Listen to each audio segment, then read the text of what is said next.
What's up, folks? Welcome back to the channel. My name is MFozzii, and today we have a brand new custom tactics video, as we do every single Monday on the channel. And today we're going to be taking a look at the 4-1-2-1-2, the narrow formation.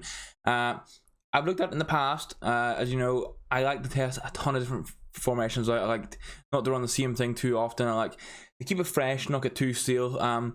These tactics worked great for me. This weekend I finished 16-2 using a variation of these tactics and flicking into like a 5-3-2 to help control some games at times. Because obviously these tactics videos are great to show you, okay, these tactics work well, you can use them. But in most cases, you're not going to use one particular formation and strict tactics for every scenario through 30 games a weekend league. Maybe you do use 4-1-2-1-2 narrow for every single game, every single moment of every game, but you'll have slightly different like player instructions and tactics depending on if you need to see the game out or not. I like to have different formations to see out the game. But if you do enjoy the video, please do leave a like rating. Lets me know you're enjoying the content and just allows me to keep pumping out this, knowing it's what you guys want to see. And if you're new to the channel, please do hit the subscribe button. It helps me out a lot. Just helps me on the content journey. You know, we're trying to get things going, close to finishing uni, so if I can align a nice content growth while I finish uni, it works out very, very, very well. Now, before we jump into the tactics, you just need to ignore my team. So obviously the prime icon pack came out last night. We got Henry from it this morning. This is my very first icon ever on FIFA or on Ultimate Team. I started playing last year, got him from swaps. I get the swaps pack, was a beast. He's going to be in my team. I've sold off a lot of my players to do the pack, so I'm kind of waiting on rewards until I can build my team. So the players that you see in the positions here aren't necessarily who I would have in the positions, but like if you just take the tactics at the face value, you'll be fine. You know you're not going to play certain players in certain positions. So here we go. 4-1-2-1-2 narrow, long ball and press after possession loss, which is huge at the minute. So we have 5 width, 5 depth, press after possession loss. This tactic used to cost me so much because I got hit with 3 balls too much. Past 2 weeks I've improved my defending, I've improved my composure on the ball, my passing, not giving it away too much, and now press after possession loss isn't an issue for me. It works fantastically. I use Leroy Fair, if you guys have him. Had him playing CDM on man mark. This man on press after possession loss just rock solid into every single tackle. It was insane. These tactics work really well. If you're not confident with the press after possession loss, play balanced. Like if you just find you maybe getting 3 balls, you're getting countered, you're losing the ball maybe too much and it's hindering you, play balanced, you'll be fine. But I would recommend trying to get used to press after possession loss, because right now with how it works in the game, it just gives you such an advantage if you can play with it well. And then offense, we have long ball. This has been a favourite of mine this year. We have 5 width. I've went with 6 in the box again. I've been jumping between 5 and 6 recently. Went back to 6 and 3 on the corners and 3 on the free kicks. Long ball is 1. I think it comes down to your play style. Again, this is one where you maybe could switch to balanced if you don't like the long dart and runs. But I find with having a narrow formation, just having like all these, if you don't have everyone on set to like stay center either, just having a long ball on means that maybe there's a bit more width in the team in the attacking third. And then obviously if you have a fullback bombing down the pitch, which we do, the long ball means they're going to be making dart and runs in behind the back line, which helps a lot. So that's the formation that I would have for. Obviously Nedved would not be playing left back. He actually plays striker for me this weekend. Outside of that, it's a pretty believable lineup. Like Mbabu can play centre back. Basically you'd have someone other than Nedved at left back. Outside of that, these tactics are going to be pretty transferable regardless. So the keeper is fully balanced, don't worry about that. The same goes for the centre backs. Just leave them on the default things. It's going to be stay back and normal interceptions. You just want to leave them alone. Your left back is going to be on stay back, and that's it.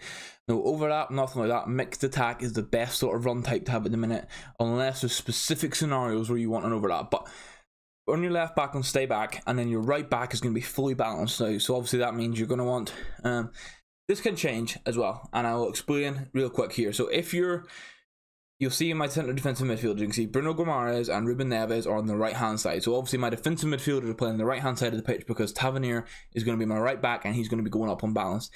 If however you had like I'm trying to think, so you had that Lamer card, that freeze Lamer, he would be more of a stay back, full back. So you would play him on the stay back, and we'll have a more attacking left back, say maybe Davies if you're on a Bundesliga team.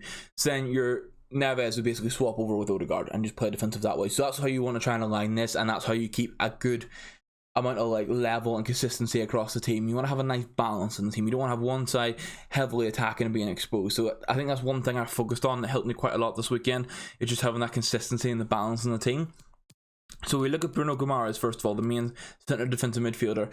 No stay back or anything, just man mark and cover Stinter. And this was something that we alluded to in the past week's custom tactics videos, that having defensive midfielders at the minute on balance seems to work much better. I don't know what it is in the code, if it's just a mental thing for meta, whatever it is. Running them on balance seems just to get them involved in the play a bit more and help with the position, especially when they're on man mark and cover Stinter. They just, I think rather than just sitting right at the defensive line and then being on man mark and getting a bit lost, they will track that little run back and forward. They will properly man mark, not just man mark when it suits them. Ruben Neves is then on stay back and cover wing. So you do have one player on stay back. And again, this was mainly, it just found to help me with the balance of the right back going forward.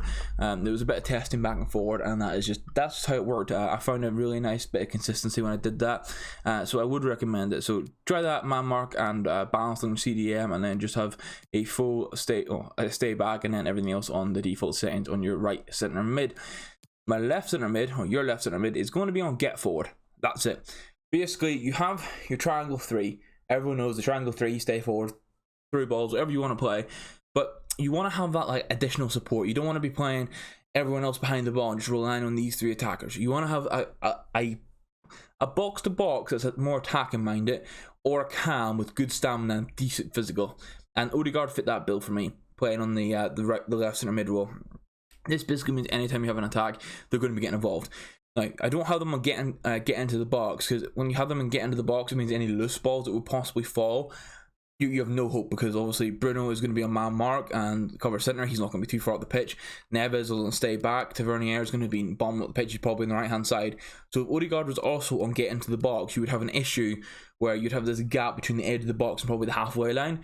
Or maybe not the halfway line if your team's pushed it a bit further, but you get what I'm saying. So just get forward, no get into the box. If he wasn't getting into the box, you would, in like rebounds and second bounces, you'd end up finding yourself losing out quite a lot and getting countered more. Mr. Neymar is stay forward and get into the box for the cross, and this is key for your cam. Cam has been one of the most crucial positions this year in FIFA. I've preached it in my 5-2-1-2 videos, my 4-3-1-2, my other 4-1-2-1-2. Basically, anything with a cam was key. For a while, free roam used to work. Haven't played around with it the past 3 weeks or so. And I don't think I will, because I've sort of found a fluid motion. But free roam used to work well. I'll maybe test it this week, just so I can give you guys a bit of a more updated and informed position there. But stay forward, get into the box across is everything you need here. Your right striker is purely on getting behind. Your left striker is stay forward and getting behind. Now, your left striker, however this year works, is the best striker. You want your best striker playing the left-hand side. Doesn't necessarily have to be the paciest striker, but they just seem to get in the best positions more often. So this is why I also had them on stay forward and getting behind. This was partly because of the work rate situation. So I was using that Boado, the 84 Dutch inform. I had been using him at right striker, and because he's got high attack and low defensive, I didn't need to set him on stay forward. He's not going to go back that much. But if you, for say, had a high striker, you would want to play them on the left side, have them stay forward. You don't want those guys going back. So that's where that aligns. You can switch this slightly. So say, if it's a predominant left foot and right foot, maybe you have Dybala and name any other right-footed players. You want to have Dybala on the left-hand side, but maybe you want him to not be on stay forward. You want him to drop back, and you want your right striker to be on stay forward. You can do that. It's not that's one area very similar to the centre mids. You bounce between the two and whatever you need, but that's the tactics. These work great for me. As I said, I finished 16-2. I'm a gold 1 player, gold 1 merchant. I'll say every video. I'm yet to hit elite. I'm trying to make that push for it. Recent weeks, I have been getting gold 1, the exception where I went 19 and 11, full tilted. But I have been hitting gold 1, but not comfortably anymore. I used to hit it fairly comfortably. It was going down to the last game for a little bit. This week I went 16-2, didn't have time for any more, but it was such a better run. Previously I was doing stuff like I was maybe like 14-7, like results like that, and then just scraping the gold 1. I was 16-2 playing confident FIFA, and these tactics just aided that so much. So that is everything for today, guys. If you did enjoy the video, as usual, hit the thumbs up button, hit the like button, all that good stuff. Hit subscribe if you're new to the channel. Help me out on the content journey. And this week I am actually going to have midweek uploads for you guys. I have said it on and off for a while. I've been toying with it. Obviously, final year of uni, balance and workload balance and everything. Sometimes sitting down, making the video, rendering it, edit, it just doesn't fit the schedule. It's one of those things. But as I'm hitting the stage now, I'm close to getting out of uni. I'm loving FIFA, man. I love the content creation. I want to try and do more. I want to see where we can take this. So we're going to have midweek uploads, and we're going to see what happens. So I have some things in mind for what I want to do on the series, like how this series is. But if there's anything you guys want to see, please let me know in the comments below, and let me know how you get on with these tactics in the comments below.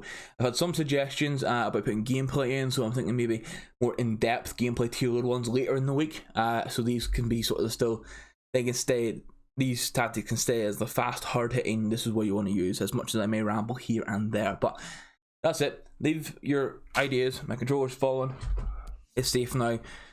Leave your opinions or ideas for content down below. Obviously I have some plans already, but just anything specific you may have, let me know. Let me know how you get on with these tactics. We had someone last week use the tactics and it gold on for the first time, which is always nice to hear, so shout out to them for clutching up big time. And that's me. Hope you all have a fantastic day. Hope these tactics work well, and I'll see you in the next one. Have a good day, guys. Goodbye, and thank you for watching.